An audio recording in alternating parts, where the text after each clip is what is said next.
The moral problems are harder. That has to be a change and a rise to a level of civilization that is something new. And unfortunately, the tendencies are in the opposite direction. Here, there's another tragedy that's taking place. The neoliberal assault on the countries of the world has been dramatic in the West as well. What has happened is that over the neoliberal years, the past 40 years, the wealth has radically concentrated, and the general population has been stagnation or decline. Take the United States, the richest, most privileged country in the world.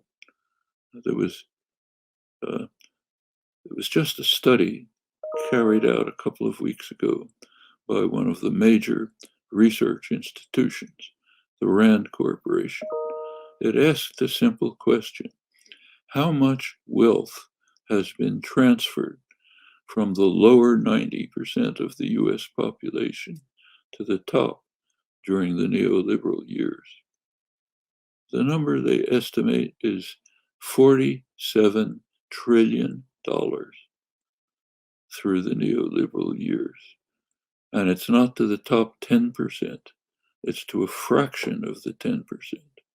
The wealth of 0.1%, not 1%, 0.1% of the population has doubled since Reagan came into office, from 10% to 20% of the wealth of the country.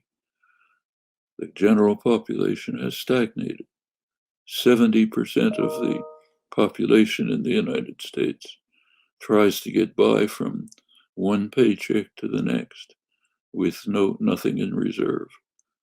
The United States is almost alone in the world in not having a health system, universal health system, which means that people, they can't even expect to, if they want to be tested for the virus, they have to pay for it.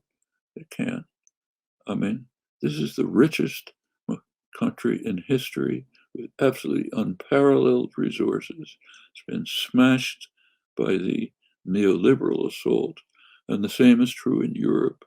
That's why you see anger, resentment, contempt for institutions, and xenophobia, unwillingness, hatred of foreigners, unwillingness to accept the refugees that Europe and the United States should be accepting.